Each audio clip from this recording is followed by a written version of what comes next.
간증 있는 귀한 찬양 감사합니다. 이제 성경 말씀을 봉독하겠습니다. 오늘 우리에게 주신 하나님의 말씀은 구약 성경 사무엘하 7장 1절부터 17절까지의 말씀입니다. 주신 말씀 중에 1절부터 3절 그리고 12절부터 17절까지의 말씀을 함께 교독하시겠습니다. 1절입니다. 여호와께서 주위의 모든 원수를 무찌르사 왕으로 궁에 평안히 살게 하신 때에 왕이 선지자 나단에게 이르되 볼지어다 나는 백향목 궁에 살거늘 하나님의 궤는 휘장 가운데에 있도다. 함께 읽습니다.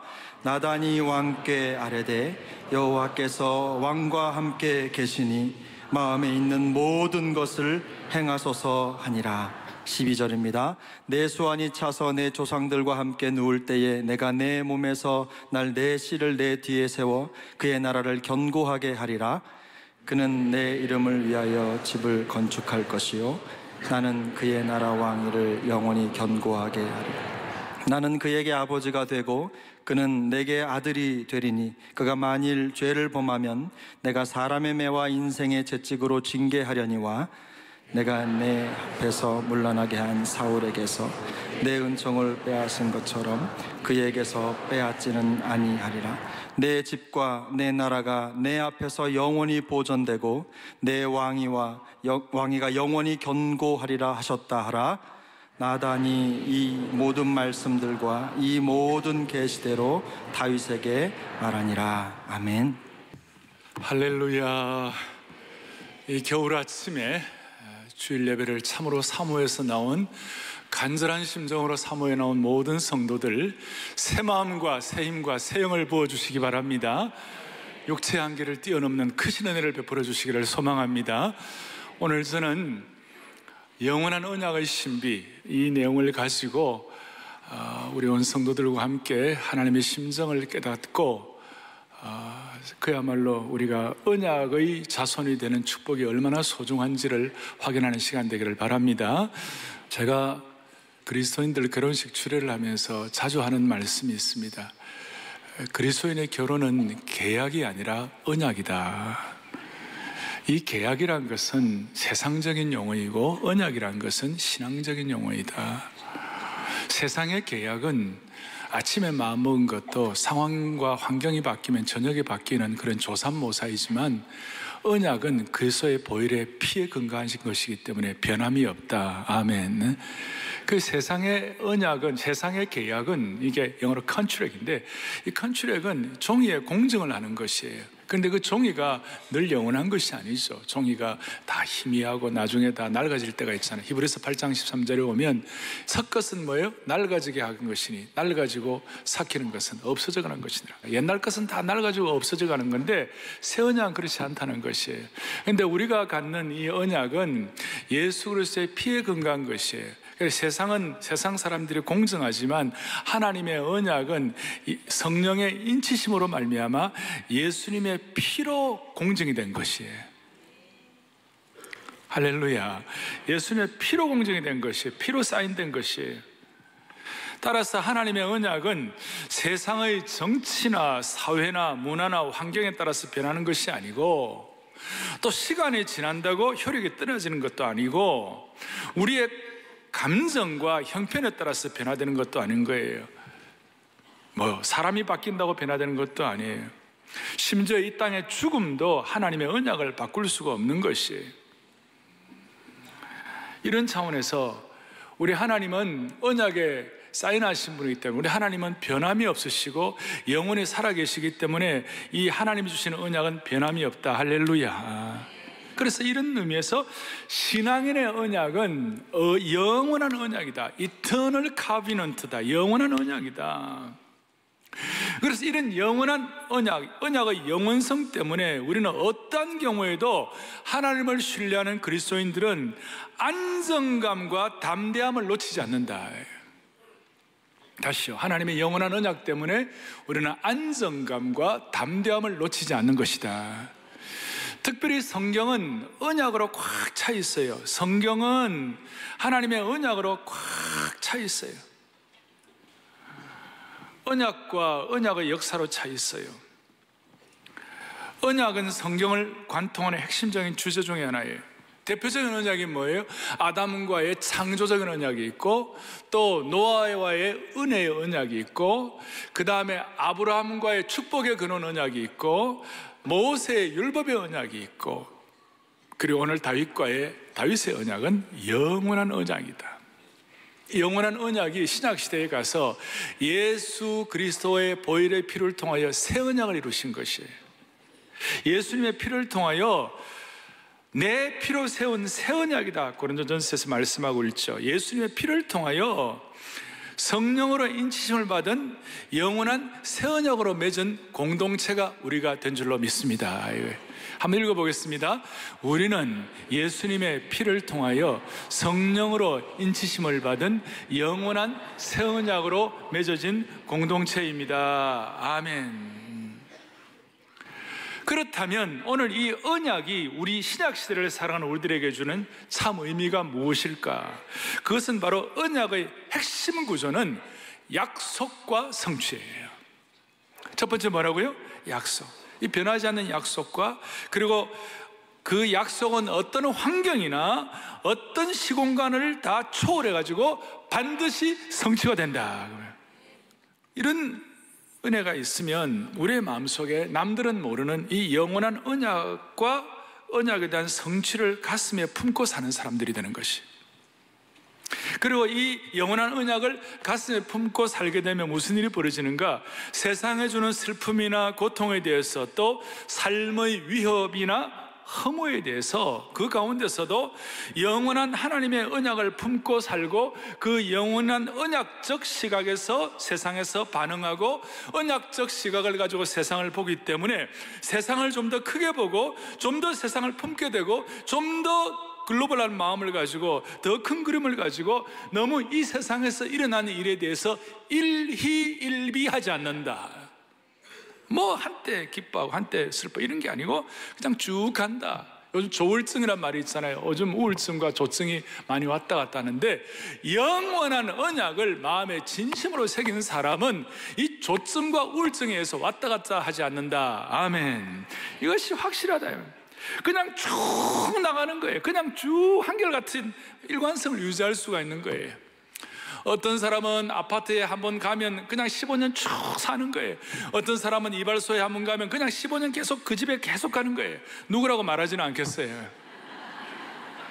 여러분, 부족한 사람도 그런데 영원한 언약의 사람, 언약을 주신 하나님은 그냥 일관성 있게 쭉 가는 거예요. 하나님 백성도 그냥 쭉 가는 거예요. 그래서 이 영원한 언약, 오늘 사무엘하 7장이 다윗의 이 고백이 영원한 언약의 아주 핵심 부분인데, 다윗은 이걸 깨닫고 이걸 받고 난 다음에, 제가 이제 좀 이따가 자세하게 내용을 말씀을 드릴 텐데, 이걸 받고 난 다음에 이 영원한 언약을 성취한 자가 갖는 어떤 탁월한 반응이 있어요. 그 탁월한 반응이 뭐냐면 시편 131편 다윗의 고백인데, 시편 131편 2절이에요. 다 같이 우리 보겠습니다. 실로 내가 내 영혼으로 고요하고 평안하게 하기를 젖된 아이가 그의 어머니의 품에 있음 같게 하였나니 내 영혼이 젖된 아이와 같도다. 이 언약의, 영원한 언약의 성취가 자기 마음속에 확정이 되니까 얼마나 평안하고 담대하고 한결같고 그냥 쭉 가는 거예요. 어떻게 하느냐? 내 영혼으로 고요하고 평안하게 하기를 젖된 아이가 그의 어머니 품에 있음과 같도다. 여러분, 젖된 아이란 게 뭐예요? 젖을 먹는 아이는 젖을 더 먹으려고 벌컥벌컥 먹으려고 어머니 젖에 대해서 막 이렇게 갈증이 일어나고, 그 다음에 어머니 젖을 이렇게 탐하고 그렇게 하지만, 젖된 아이는 실컷 먹고 나니까 그 포만감과 그 만족감은 말로 다 알 수가 없는 것이, 그 포만감과 만족감이 말로 다 알 수 없기 때문에 마음이 평안한 것이. 그래서 저는 오늘 우리 성도들에게, 이 예배를 참석한 모든 교우들, 우리 온 성도들에게 기도합니다. 하나님 아버지께서 여러분들 모두에게 젖된 아이의 평안함을 주시기를 바랍니다. 얼마나 좋은지요. 다윗이 이런 젖된 아이의 평온함을 갖게 된 이유가 무엇인가? 오늘 요절인데요, 7장 12절 뭐라고 말씀하는가? 7장 12절 다 같이 보겠습니다. 내 수완이 차서 내 조상들과 함께 누울 때에 내가 너 몸에서 날 내 씨를 내 뒤에서 세워 그의 나라를, 아멘, 그의 나라를 어떻게 하리라고요? 경광이라 한결같게 해주겠다. 너뿐만 아니라 너 다음 세대까지도 한결같게 해주겠다. 이게 다윗의 마음에, 이게 탁 우리 이렇게 신앙적인 또 성경 공부적 용어로 말하면 레마로 탁 와다, 내게로 부닥쳐서 내게 체화되는 말씀으로 탁 와다. 너희 나라를, 너희 집을, 너희 가정을, 너희 인생을 견고하게 하리라. 16절, 내 집과 내 나라가 내 앞에서 영원히 보존되고 너 왕위가 영원히 견고하게 하리라 하셨다. 아멘. 이거에 대한 자세한 내용은 제가 좀 더 기도 제목으로서 말씀을 드리겠습니다만은, 하여튼 다윗이 이 언약의 말씀을 듣고 난 다음에는 평생 젖된 아이의 평온함을 누리신 줄로 믿습니다. 어떤 경우에도 담대함이 사라지지 않는 거예요. 제가 이 말씀을 준비하면서 찬양을 하는데요, 위대하신 주, 찬양의 위대하신 주, 모든 이름 위에 뛰어난 이름 다 찬양의 위대하신 주. 그 위대하신 주님이 우리에게 영원한 언약의 주체이신 것, 그분은 변함도 없으시고 영원히 살아계신 그 하나님께서 확증하신 것이기 때문에 이것이 우리의 마음속에 품어진 사람들에게는 모든 이름 위에 뛰어난 주님을 찬양할 때, 그때 기도 제목과 삶의 모든 짐들이 벗겨지는 것이에요. 모든 이름 위에, 모든 이름 위에 뛰어난 이름 다 찬양의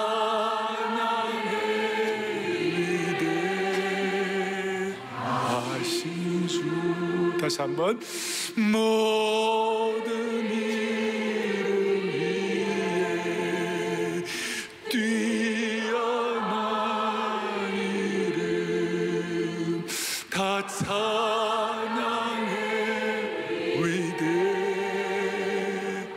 위대하신 주.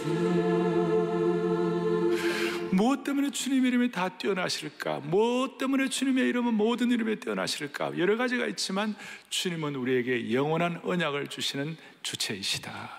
성령으로 사인하셨다. 예수님의 피로 보증하셨다. 자, 이걸 위하여 오늘 정리를 하겠습니다. 첫째는 영원한 언약을 위한 마음밭이 필요한 것이에요. 뭐가 필요하다고요? 마음밭이. 우리 마음밭이 기경이 되어야 되는 것이. 오늘 사무엘하 7장 1절은 이렇게 시작이 됩니다. 여호와께서 주의 모든 원수를 무찌르사 왕으로 궁에 평안히 살게 하신 때에. 다윗의 입장에서 다윗이 지금까지 살아왔던 모든 삶의 여정 가운데 지금이 가장 평안하고 안정된 시기를 구가하고 있다. 그 이유는 모든 원수도 다 무찌르게 하시고 평안하게 궁에 거하는 시간이, 모든 원수와 외부의 공격으로부터 자유한 시간이 된 것이, 다윗은 이제 백향목국에 거하는 시간이 되었어요. 더더구나 제가 읽다가 이게 참 대단하다. 3절에 나단이 왕께 아뢰되 여호와께서 왕과 함께 계시니 그랬어요. 하나님께서 인정한 거예요. 하나님과 함께 있는 거예요. 하나님과의 친밀함이 있는 거예요. 그 누구도 따라갈 수 없을 만큼 깊은 영적인 깊이도 있고 환경과 주위도 평안한 거예요. 주위의 환경이 어떻게 평탄하게 됐습니까? 지난 오랜 시간 동안에 정치 망명을 다니면서 갖가지 수모와 고통을 당하고 광야의 아둘람 굴과 엔게디에서 고난을 당하기를 고생하는 그 모든 시기를 지나고, 또 피가 마를 날이 없을 정도로 전쟁 같은 절박한 시간이 다 지나고, 늘 복잡하고 아우성치는 분위기 속에서 항상 긴장된 생활을 했는데 그 시간도 다 지나고 드디어 하나님이 주시는 평안을 갖게 된 것이, 드디어 몸과 마음이 부담감이 없는 쉴 시간이 된 것이. 그리고 다윗의 개인적으로도 그래요. 다윗은 지금 인생의 전성기에 있었어요. 단단하고 건강한 신체, 예리한 지성, 경배와 순종으로 뜨거워진 영혼, 무엇보다도 시련을 통해 성숙해진 다윗, 그리고 백성들의 신뢰와 칭송을 한 몸에 받고 있는 다윗이었어요. 이때 다윗의 마음 상태가 어떠했을까? 이것이 중요한 거예요. 아주 흥미롭고 소중한 관점이에요. 우리 입장에서 이렇게 말할 수 있습니다. 사람들이 다윗처럼 세상적으로 성공하고 나름 행복한 그 시간에 인생을 즐길 수 있는 형편이 되었을 때 그런 사람들이 가장 많이 생각하는 것이 무엇일까? 이것이 신앙의 인격을 가늠하는 중요한 바로미터가 된다는 것이. 누구나 인생은 어떤 사람들 가운데, 많은 사람들 가운데 인생이 어려울 때 거친 광야를 통과해야 하고 인생의 폭풍을 지날 때는 삶이 단순한 법이에요. 왜냐하면 그 폭풍을 이겨내야 되고 거친 광야를 통과해야 되기 때문에 어떻게 살아남을까? 어떻게 하면 이게 지켜낼까? 가정을 억압하면서 고생하면서 가정을 일으키는 가장들이 그 어려울 때는 어떻게 하면 처자를 굶기지 않고 이렇게 내 가정을 억압할까? 이게 거기에 집중하니까 그럴 때는 단순한 거예요. 그럴 때는 뭐 크게 시험 들 데가 없어요. 그렇지만 여유가 생기고 즐길 수 있는 여건이 되면 많은 사람들의 생각이 달라진다는 것이에요. 그리고 인간은 누구나 다 인지상정이 뭐냐? 잘 되고 잘 나가면 자기를 과시하고 자기를 나타내고 싶고 자기를 이렇게 드러내고 싶은 것이 인간의 마음이에요. 대부분 그래요. 두 종류의 인생이죠. 잘 될 때 하나님 드러내는 인생과 잘 될 때 자기 과시하는 인생, 둘 중에 하나예요. 근데 사람이 잘 될 때 자기를 과시한다면 세상적으로도 그렇게 그것은 성숙한 사람은 아니죠. 예를 들어서 대종상, 주연상 받는 예배우가 할리우드의 제일 중요한 상이 뭐예요? 할리우드의 상이죠. 오스카상 여주인공상을 받아 나와가지고 여주인공상을 받는 사람이 나와가지고 소감 말하고 그러니까 여러분 제가 얼마나 예쁜지 잘 아시죠? 제가 얼마나 연기를 잘하는지 여러분 잘 아시죠? 여러분 그렇다면 그 사람이 아무리 연기를 잘하고 그 사람이 아무리 이쁘다 하더라도 그거는 그냥 아닌 거 아니에요? 그거는 좀 아니잖아요? 세상도 그럴진데 우리 하나님 앞에서 다윗처럼 모든 것이 평탄하고 안정되었을 때 우리의 마음밭이 어디가 있는가? 우리가 뭘 생각하는가? 우리가 항상 생각하는, 집중하는 관심이 무엇일까? 우리 가운데 부모의 후광이나 좋은 집안에 태어나서 남들보다도 한 걸음 앞서서 성공한 분들이 있을 거예요. 상당히 평탄한 위치에 계신 분도 있을 거예요. 앞으로도 인생의 순풍을 걸어갈 그런 분도 있을 거예요. 이럴 때 어떻게 해야 할까? 그럴 때 나를 사로잡고 있는 내 관심사가 무엇일까? 대개 보통 사람들은 자기 과시하고 자기 나타낸다고 그랬어요. 이럴 때 다윗은 어떻게 했을까요? 다윗은 마음의 가책이라 할까? 아니면 마음의 깊은 생각이라고 할까? 아니면 하나님에 대한 깊은 생각을 하게 되었어요. 그것이 뭐냐? 시편 116편 12절에 나온 뭉뚱그려진 다윗의 생각을 이렇게 표현하고 있어요. 잘 아세요. 다 같이 보죠. 내게 주신 모든 은혜를 내가 여호와께 무엇으로 보답할까? 아멘. 너무 놀라워요. 내게 주신 모든 은혜를 내가 무엇으로 보답할까?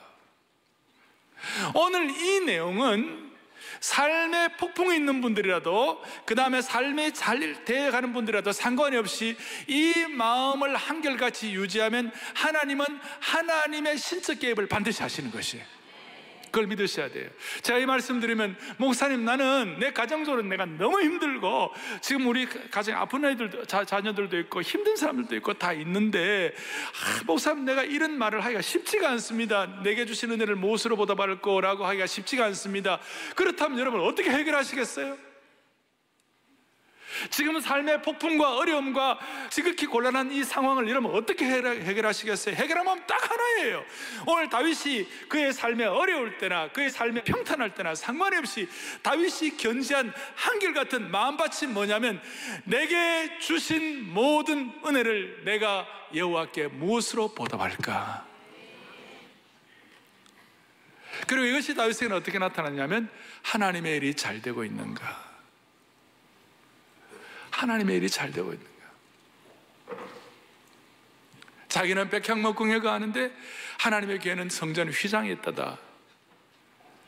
그래서 다윗의 마음속에 한결같은 것, 내게 주신 은혜를 내가 무엇으로 보답할까를 집중하다 보니까요 독창적인 아이디어가 떠오른 거예요.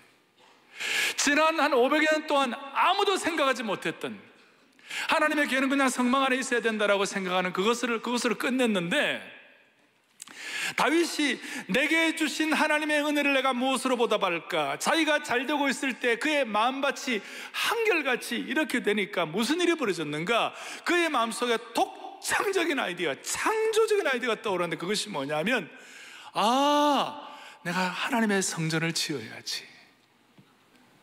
오늘 이런 은혜를 저와 여러분에게 주시기를 바라는 것이에요. 여러분, 우리 가운데 직장인들 가운데 압박이 심하고 무슨 오늘의 업무와 과제를 제대로 또 멋있게 해놓지 않으면 인사고과에 문제가 되고 막 힘들어가지고 앞뒤로 다 치여가지고, 대한민국의 제일 불쌍한 분들이 중에 한 분이 대기업의 부장이라고 그러잖아요. 위에서도 밀리고 밑에서도 치이고 이래가지고 어떻게 살아요? 여러분, 그 순간 하나님을 먼저 생각해 보세요. 그 순간 내 관심이 하나님께 가 있어가지고, 내 마음이 하나님께 가 있어가지고 하나님을 집중하면서 하나님께 마음을 얹어놓으면 하나님 앞에서 독창적인 아이디어를 얻을 수가 있는 것이, 다윗처럼 하나님의 전을 지을 마음을 하나님이 주시는 것이. 그리고 이 하나님의 전을 짓는 것에 관해서 여러분 이제 잘 아시지만, 하나님이 허락했어요, 안 했어요? 허락 안 했어요. 나중에 이제 오늘 이 사무엘하 7장에 있는 내용이 역대상 17장에도 그대로 반복이 되어 나와 있어요. 나와 있고, 역대상 17장 4절에 나단 선지자가 다윗의 절친이었거든요. 절친이니까 다윗이 내가 하나님의 전을 짓겠다 그러니까 나단 선지자가 너무 좋아가지고 잘 됐네, 그대로 해보자 이렇게 했는데, 나중에 하나님이 나단을 꾸중했어요. 너는 내가 허락도 하는데 네가 허락하냐, 이렇게. 그렇지만 하나님께서 역대상 17장에 내가 다윗에게는 허락하지 아니한다, 내 종 다윗에게 말할 때 허락하지 않아, 그 이유를 나중에 역대상 22장에서 설명을 하고 있는데, 다윗이 전쟁 중에 피를 많이 흘려서 성전 건축을 허락하지 않는다 이런 얘기를 했지만, 이제 이 중요한 거예요. 웬만하면 그런 말을 들으면 삐지는 거예요. 삐지고, 나는 이렇게 내 마음도 몰라주고 하나님 내 마음도 몰라주고 이럴 수가 있습니까? 이럴 수가 있습니까? 삐질 수가 있는데, 다윗은 마음밭이 한결같았어요. 내게 주시는 은혜를 내가 무엇으로, 안 된다 그래도 내가 주시는 은혜를 무엇으로 보답할까? 그렇게 하니까 다윗이 어떻게 했어요? 다 성전 건축할 준비를 다 했어요. 솔로몬은 나중에 조립한 거예요. 다 했어요. 그리고 그 삐지지 않고 한결같은 이런 마음밭을 갖고 있으니까 하나님이 놀라운 말씀을 하셨어요. 제가 좋아하는 말씀, 역대하 6장 7절 8절을 보겠어요. 역대하 6장 7절 8절을 보겠습니다. 내 아버지 다윗이 이스라엘 하나님 여호와의 이름을 위하여 성전을 건축할 마음이 있어. 8절 같이 읽겠습니다. 여호와께서 내 아버지 다윗에게 이르시되 너가 내 이름을 위하여 성전을 건축할 마음이 있으니 이 마음이 너에게 있는 것이 좋도다. 나는 저게 너무 좋은 거 있죠. 마음에 줄을 끄세요. 이 마음이 너에게 있는 것이 좋도다. 오늘 이 음성을 이 예배에 참석한 모든 교우들은 듣고 확증할 수 있기를 바랍니다. 우리가 하나님 나라에 비상을 하려고 하는데 먼저 우리 마음밭이 정리가 되어야 되는 것이에요. 다윗 같은 한결같은 마음을 주십시오. 이 은혜를 어떻게 보답할까? 삶의 폭풍과 고난 가운데서 다른 길이 없어요. 이 마음 가질 때에 하나님은 어떻게 하냐? 이 마음이 너에게 있는 것이 좋도다. 이 마음이 너에게 있는 것이 좋도다. 우리 주님 앞에 서는 그날까지 하나님 앞에서 우리 마음밭이 잘 기경되기를 바랍니다. 이 마음이 너에게 있는 것이 좋도다. 그럴 때 하나님께서 독창적인 아이디어를 주셔가지고 하나님께서 하나님의 아이디어를 통하여 하나님이 일하시는 것이에요. 그리고 삐지지 않고 한결같은 마음을 갖고 있으니까 하나님께서 어떻게 하시냐? 두 번째로 영원한 언약의 핵심을 다윗에게 허락해 주시는 것이에요. 영원한 언약의 신비한 핵심을 주신 거예요. 영원한 언약의 신비한 핵심. 다윗의 소원은 당장 소원은 응답하지 않으셨지만 영원한 소원을 들어주셨어요. 그래서 다윗의 영원한 언약의 핵심 7가지를 제가 짧게 말씀을 드릴 테니까 오늘 이 은혜를 여러분들 다 기도 제목으로 삼기를 바랍니다. 딱 잡고 첫째 9절 뭐라고 말씀해요? 너의 이름을 어떻게 만들어준다? 존귀하게 만들어준다. 너의 이름을 존귀하게 만들어준다. 다윗의 이름을 높이 받들어 올리겠다. 서구 사회는 지금도 수많은 사람들이 아들 나오면 데이비드라고 다윗이라고 붙여요. 저는 우리 아들을 다윗으로 지으려 하다가 또 바세바하고 골치에 때리면 어떻게 하나, 내가 거의 걱정이 돼가지고 다윗 사례를 못 붙였지만, 그럼에도 불구하고 다윗이라는 이름이 얼마나 존귀한지, 데이비드 킴, 데이비드 이렇게 좋은 이름들이 너무 많아요. 이름을 존귀하게 하겠다. 두 번째는 어떤 축복? 너에게 참 평화를 주겠다. 샬롬의 평강을 주겠다. 한평생 육신과 정서적인 샬롬의 평강을 주겠다. 할렐루야.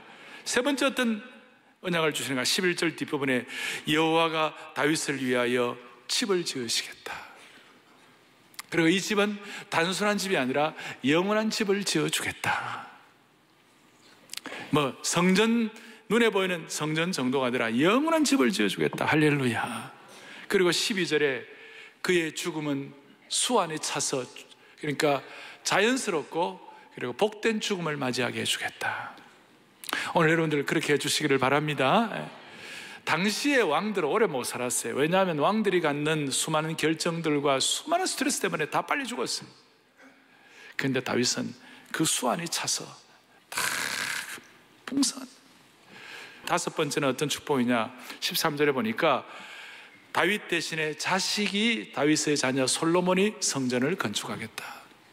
자녀의 축복이죠.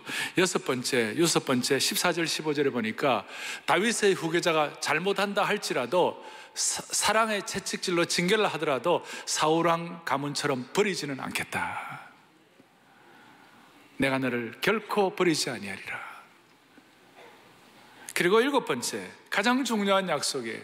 이 일곱 번째 가장 중요한 약속은 뭐냐? 같이 읽어봅니다. 다윗의 집과 나라가 영원히 보존되고 그 다음에 다윗의 왕위를 영원히 견고하게 하겠다. 다윗의 집과 나라가 영원히 보존되고 다윗의 왕위를 영원히 견고하게 하겠다. 이게 너무 기가 막힌 말씀이에요. 실제로 다윗의 그 지니얼라지, 다윗의 혈통, 그리고 다윗의 씨는 한 400년밖에 못 갔어요. 그런데 이 다윗의 나라가 어떻게 영원히 보존되는가? 마태복음 1장 1절, 새로운 신약 시대가 펼쳐지면서 마태복음 1장 1절 다 같이 잘 알죠? 다 같이 봅니다. 아브라함과 다윗의 자손 예수 그리스도의 계보라 그랬어요. 예수 그리스도를 얘기할 때마다 힘들고 어려운 사람들이 눈을 뜨고 싶고, 그 다음에 나병으로 어려움을 겪는 사람들이 그냥 외친 것이 뭐냐면 다윗의 자손 예수여 그랬어요. 예수님, 우리에게 새 언약을 주시는 예수 그리스도를 다윗의 자손 예수 그리스도에게 보라.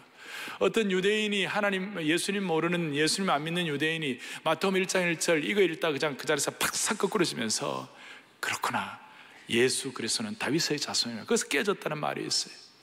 그리고 이 다윗의 자손 예수 그리스도는 오늘 힘들고 어려울 때마다 다윗의 자손 예수여라고 부르는 사람들에게 하나님께서는 하나님의 길을 열어주시는 것이에요. 그리고 성경 마지막 요한계시록 마지막 장은 22장 마지막 부분 중에 하나, 22장 16절에 이와 같이 말씀하고 있어요. 함께 보겠습니다. 나 예수는 교회들을 위하여 내 사자를 보내어 이것들을 너에게 증언하게 하였노라. 그 다음에 나는 다윗의 뿌리요 자손이니 곧 광명한 새벽별이라 하시더라. 아멘. 너무너무 귀한 말씀이에요. 성경의 마지막 부분에 나는 다윗의 뿌리요 자손이니, 그러니까 다윗으로 하여금 다윗의 육신의 집 혹은 성전 건축 이런 것들은 올해 그러니까 시대를 다 끝나는 거지만 하나님께서 영원한 집을 지어서 보장해 주시겠다. 그리고 이 영원한 집은 예수 그리스도를 통하여 이어지는데 어떻게 하느냐? 다윗의 그 독창적인 아이디어를 하나님이 기뻐하시고 하나님이 하나님께서 은혜 주셔가지고 예수 그리스도가 우주적 성전이 되게 하시고 다윗의 자손인 예수님을 통하여 예수님 앞에 나오는 사람들은 누구나 다 은혜 받고 구원에 참여할 수 있도록 만들어주신 주님을 찬양합니다. 그렇게 하고 난 다음에 그 영원한 집에 관해서 바울이 깨닫고 난 다음 어떤 말씀을 하고 있느냐? 고린도전서 6장 19절 20절을 다 같이 보겠습니다. 6장 19절 같이 봅니다. 너희 몸은 너희가 하나님께로부터 받은 바 너희 가운데 계신 성령의 전인 줄 알지 못하느냐? 너희는 너희 자신의 것이 아니라 값으로 산 것이 되었으니 그런즉 너희 몸으로. 아멘. 다윗은 하나님의 집을 짓기를 원했습니다. 근데 하나님은 그것을 축복하시고 영원한 언약의 복을 내려 주셔서 다윗으로 하여금 영원한 집에 참여할 수 있도록, 그리고 예수 그리스도를 통하여 그 영원한 축복을 갖게 하시고, 그리고 예수를 믿는 모든 하나님의 신실한 종들을 일컬어서 너희는 성령의 전이다. 그래서 우리가 하나님의 집이라고 말하는 것이, 따라서 우리 자녀들이 한 생애를 살아가는 동안에 부모가 해줄 일은 뭐냐? 너희는 육신의 몸을 입고 우리 가정에 태어났지만 너희는 다윗의 언약을 계승하는 하나님의 영원한 성전이야. 너희는, 너희 몸은 하나님의 전이야. 너희 몸을 가지고 네 마음대로 살면 안 되고 하나님께 영광을 돌려야 돼. 군대를 갈 때도, 그 다음에 해외를 갈 때도, 부모와 떨어져서 어디를 갈 때라도 이렇게 하면요, 자녀들이 부모 눈치는 부모가 안 보더라도요, 함부로 나쁜 짓을 못해요. 그래서 앞으로 제가 부탁해요. 자녀들을 갈 때마다 자녀들에게 편지를 하나 주세요. 편지에다가 고전 6장 19절 이거 보고 잘 살아라 그래가지고 다 하고, 물론 그 안에 돈도 좀 넣어주시고, 이렇게 해서 다 자녀에게 이 영원한 집을 관리하는 하나님의 신실한 종이 되는 것이. 자, 이런 내용을 여러분들에게 말씀을 드려요. 언약의, 영원한 언약의 신비한 핵심이에요. 오늘 이 내용을 가지고 여러분들이 하나님 앞에 초청받는 것이고, 오늘 여러분들이 하나님 앞에 마음을 여는 것이에요. 이사야가 늘 고백하는 것이 뭐냐면, 이런 마음을 가지고 있을 때 하나님 앞에서 어떤 초청을 받느냐? 이사야 55장 1절을 보겠습니다. 이렇게 나와 있어요. 오라 너희 목마른 자들아 물로 나오라. 돈 없는 자들아 오라. 너희는 와서 사 먹되 돈 없이 값 없이 와서 포도주와 젖을 사라. 인생의 새로운 길을 열고 목마름의 갈증을 해결하라. 저때 나의 행복이 없으면 하나님 앞에서 간절히 사모해가지고 이 은혜를 받아 누리라 그랬어요. 오늘 주님이 우리를 초청하시는 줄로 믿습니다. 그런데 55장 2절, 특별히 3절 보세요. 55장 3절 시작. 너희는 귀를 기울이고 내게로 나와 들으라. 그리하면 너희의 영혼이 살리라. 내가 너희를 위하여 영원한 언약을 맺으리니 곧 다윗에게 허락한 확실한 은혜니라. 아멘. 저는 저걸 읽으면서 마음이, 그렇구나 주님. 지금까지 내가 알지만 주님이 부르시고 주님이 초청하시고 수고하고 무거운 짐진 자들아 다 내게로 할 때 내가 마음을 열고 주님 앞에 나가 주님을 영접하고 감사한 일이지만, 오늘 이 영원한 언약에 대한 말씀을 준비하면서 제게 깨닫게 하신 하나님의 음성, 그것이 뭐냐? 사랑의 교회 모든 성도들이여, 이 말씀을 듣는 모든 주의 백성들이여, 하나님의 예수 그리스도의 피로 언약을 맺은 주의 백성들에게는 하나님이 주시는 축복인 것이 뭐냐면 영원한 언약의 백성이 되는 것이다. 그리고 영원한 언약의 백성들은 늘 하나님 앞에 나아갈 수 있고 귀를 기울이고 포도주와 젖을 사고 하나님의 초청에 응할 수 있는데, 그 모든 초청을 응하게 된 근원이 뭐냐? 다윗에게 허락한 확실한 은혜, 영원한 언약의 은혜를 주시는 줄로 믿습니다. 오늘 마음에 모든 생각과 짐들과 공동체와 이 민족의 모든 기도의 제목들 가운데 하나님의 영원한 언약을, 다윗의 언약으로 확증된 하나님의 백성들을 통하여 깨닫고 내 것으로 삼아지는 축복이 있기를 바랍니다. 너무나 너무 귀한 말씀이에요. 마지막 적용 어떻게 할 것인가? 이 말씀을 어떻게 할 것인가? 영원한 언약의 적용은 영원한 언약을 다음 세대에 계승하는 것이에요. 다윗에게도 계속해서 다윗은 다음 세대겠습니다. 여러분, 다윗은 사울 시대에 무너진 왕국과 무너진 하나님의 영광을 다시 세우고 계승시켰어요. 그리고 다윗이 있음으로 말미암아 이스라엘 통일왕국의 기초가 마련되었고 다 정리가 된 거예요. 다음 세대의 계승을 통하여, 다윗을 통하여 일어난 일들이에요. 여러분, 우리만 혼자 신앙생활 잘하고 영원한 언약이 있고 끝나는 인생이 아니에요. 우리는 그게 아니에요. 아까 이사야 55장 말씀드렸는데 이사야 바로 뒤에 59장 21절에는 이런 놀라운 말씀이 있어요. 다 같이 보겠습니다. 여호와께서 이르시되 내가 그들과 세운 나의 언약이 이러하니 곧 너 위에 있는 나의 영과 너의 입에 둔 나의 말이 이제부터 영원하도록 내 입에서와 내 후손의 입에서와 내 후손의 후손의 입에서 떠나지 아니하리라 하시니라. 여호와의 말씀이니라. 아멘. 하나님의 언약, 다윗에게 허락한 확실한 언약, 그것이 뭐냐? 내 위에 있는 나의 영, 성령이죠. 내 입에 둔 나의 말, 말씀이죠. 성령과 하나님의 말씀, 성령을 통한 하나님의 말씀의 핵심은 뭐예요? 다윗의 입장에서는 영원한 언약의 백성이 된 것이에요.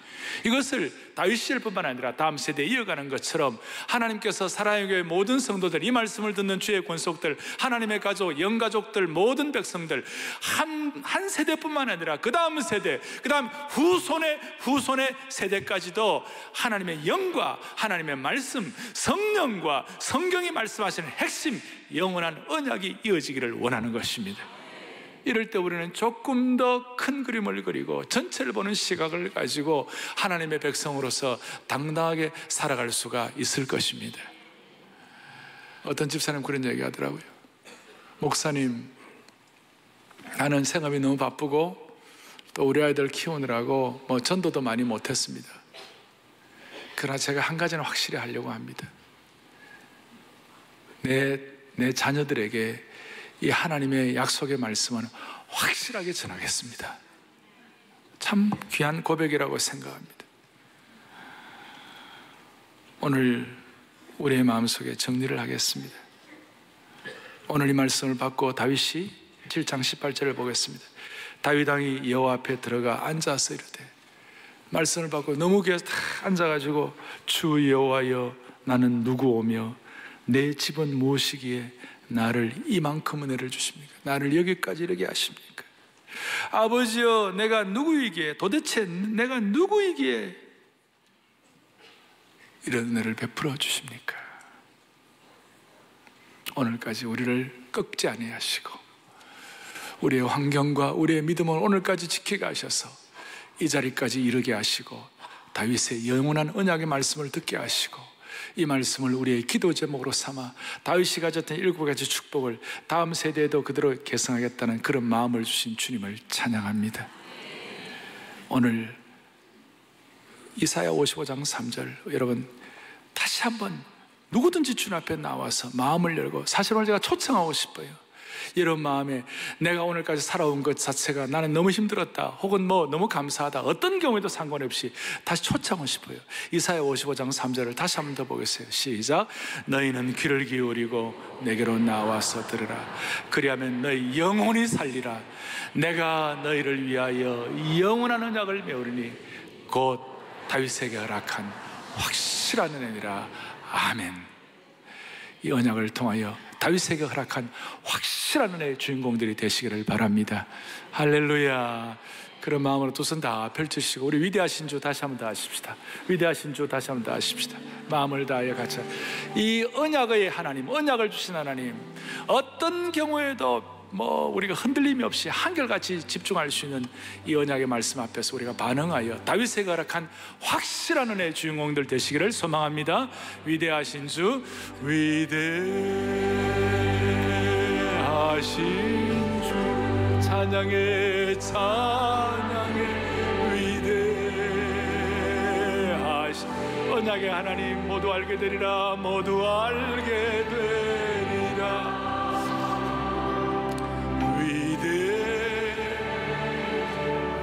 우리의 기도의 제목을 다 얹어놓으세요.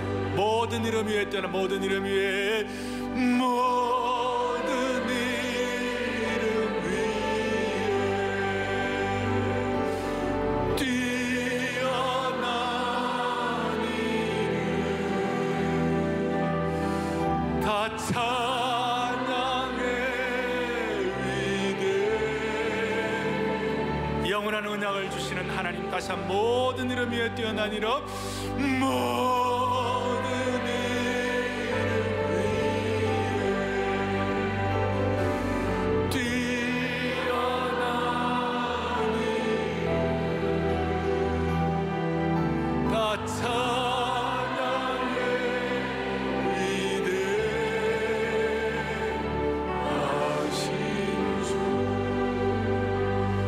살아계신 하나님 아버지, 오늘 이 말씀을 생명의 말씀으로 받기를 소원합니다. 어떤 경우에도 다윗에게 허락한 확실한 은혜의 주인공 되게 하여 주시옵소서. 모든 성도들, 모든 공동체가 다윗이 받았던 탁월한 반응, 젖된 아이의 평온함을 평생 누리게 하여 주시옵소서. 우리 주 예수 그리스도를 받들어 간절히 기도 올리옵나이다. 아멘.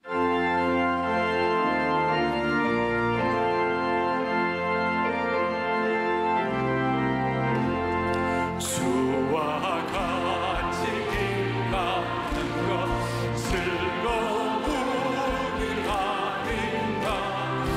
우리 주님 걸어가신 발자취를 한 걸음 한 걸음 한 걸음 한 걸음 주 예수와 날마다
할렐루야. 너무나 귀한 찬양인데 한 말씀 한 말씀 다시 한번 자매들 한번 해주세요. 요즘 토요비전 새벽 예배 때 우리가 암송하면서 주의 영원한 언약의 말씀이 우리 가운데 확인될 수 있도록 기도하고 있는데요, 그런 마음으로 자매들 한 말씀 한 말씀 그렇게 해주세요. 시작. 한 말씀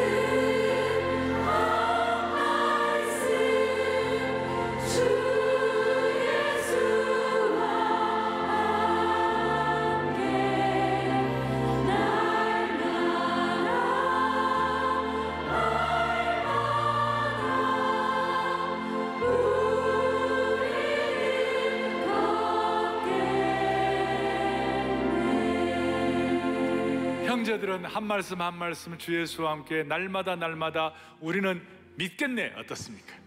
우리는 믿겠네. 형제들 다시 한번 한 말씀 시작. 한 말씀 한 말씀 주 예수와 날마다 날마다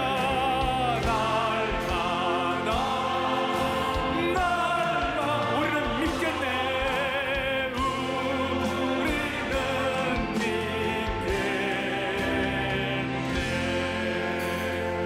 마치기 전에 위대하신 주 한번 찬양하고 가면 어떨까요? 위대하신 주 힘차게 찬양하면서 우리의 모든 기도의 제목을 공동체의 기도의 제목을 다 올려놓고 기도하기를 바랍니다. 기도하는 높은 찬양으로 모든 이름에 찬양하겠습니다. 모든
사랑의 교회가 오는 6월 헌당식까지 찬양 축제를 이어가기 위한 첫 번째 포문으로 지난 23일 블라디보스토크 필하모닉 오케스트라 초청 신년 찬양 음악회를 열었습니다. 이기선 장로가 지휘를 맡은 블라디보스토크 필하모닉 오케스트라의 로시니 오페라, 세빌리아의 이발사 서곡으로 시작한 연주회는 유지수 집사의 피아노 반주와 6명의 솔리스트, 전문 성악가로 구성된 율 챔버 콰이어의 합창으로 베토벤 합창 환상곡 C단조 작품 번호 80번을 연주했습니다. 이어 솔리스트의 무대가 펼쳐졌는데요. 테너 김상진 씨가 프랑크의 생명의 양식을, 소프라노 김제니 씨는 모차르트의 기뻐하라 환호하라 작품 번호 165번을 열창해 우레와 같은 박수갈채를 받았습니다. 또 소프라노 김남영 씨는 참 아름다워라, 테너 박현준 씨는 나 같은 죄인 살리신으로 영혼을 울리는 찬양을 선사했습니다. 2부에서는 율 챔버 콰이어와 할렐루야 찬양대가 함께 찬양을 올려드렸는데요. 테너 김상진 씨가 구노의 거룩하시도다를, 테너 박현준 씨가 비제의 하나님의 어린 양을 부를 때 관객들은 천상의 소리와 아름다운 선율에 매료됐습니다. 또 베르디 오페라 나부코 중 히브리 노예들의 합창과 베토벤 오라토리오 감람산의 그리스도 중 천사들의 합창을 율 챔버 콰이어와 할렐루야 찬양대가 함께 부르며 은혜를 나눴고, 관객들은 복음의 불모지인 블라디보스토크 단원들에게 은혜의 강수가 흘러들어가길 마음속으로 기도했습니다. 앙코르곡 2곡 중 승전가로 유명한 요한 슈트라우스 1세의 라데츠키 행진곡이 연주되자 관객들은 경쾌하고 신나는 음악에 맞춰 손뼉을 치며 흥을 돋웠습니다. 두 번째 앙코르곡으로 송축해 내 영혼이 연주되자 관객과 오케스트라, 찬양대 모두가 한 몸이 되어 찬양하며 하나님께 영광과 감사를 올려드렸습니다. 영혼의 깊은 회복과 기쁨의 감동으로 함께한 신년 찬양 음악회. 한 해 동안 사랑의 교회 영가족들의 삶 전부가 하나님께 드려지는 찬양의 축제가 되기를 소망합니다.